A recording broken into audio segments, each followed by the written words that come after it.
Hi, I'm just Hi, I'm just going to go ahead and take you through an explanation of how game theory works. So this is the example from the PowerPoint online, and it's called the prisoner's dilemma. So you have two prisoners, Gru and Dr. Nefario. So they're both hauled in and they're separated, and now they're going to be interrogated by the police. And so they have two choices. Either they can confess or deny. So this is mimicking oligopolies. Oligopolists by law cannot talk to each other. So in order to have the best outcome, they have to try and anticipate what the other firm is going to do. So this is called non-cooperative behavior because they're not allowed to talk. And for oligopolists, it's due to by law. So this is a game theory matrix. You're always going to have two firms that we're looking at, and it's going to list the optimal outcomes for each firm based upon the decisions that the other firm is going to make. So in our case, we're looking at Gru and Dr. Nefario. Just to make it easy on yourself when you're first learning how to do it, I like to color code the outcomes based upon whose outcome they go with. So Gru is going to be blue and Dr. Nefario is going to be red.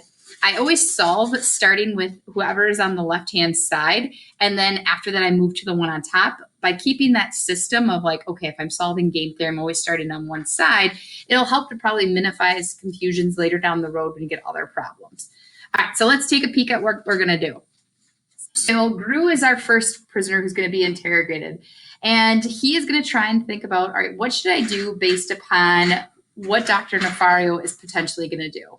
So here's how we read this. So if Dr. Nefario were to deny, Gru could deny and get 5 years, or he could confess and get 2 years. So what's his optimal outcome here? It's going to be to confess.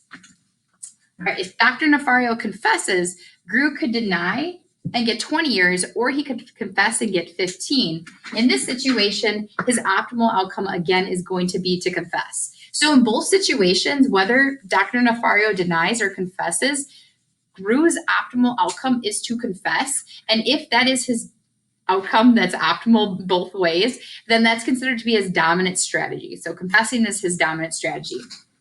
All right, so let's say that Gru denies. Dr. Nefario can deny for 5 years, or he can confess for 2 years. So confess is his optimal outcome. If Gru confesses, Dr. Nefario can deny and potentially get 20 years, or he can confess and get 15. So once again, in Dr. Nefario's case, confess is his optimal strategy in both situations. So that is his dominant strategy. Do you always have a dominant strategy? No, but in this situation, they both do, and it both happens to be confess. So after I went through the matrix, I find that I have these two things underlined. When you get a situation where you have both of the outcomes in the same box underlined, that is what we call the Nash equilibrium. These two firms or these two individuals weren't allowed to cooperate, and going through their possible outcomes, they find it in their best interest to confess and kind of roll the dice to see what happens. So here is our Nash equilibrium. That's the optimal outcome for our two non-cooperative firms. You'll always have a Nash equilibrium when you have the box in which you've underlined both of those outcomes. You can see here we only have one underlined, here we have one, and here we have none. So that's what tells me that's my Nash equilibrium. For you AP Psych students, that comes from John Nash. He was the man who's featured in A Beautiful Mind, which you watch towards the end by AP Testing. Okay, I hope this is helpful. Let me know if you have any questions. Thank you.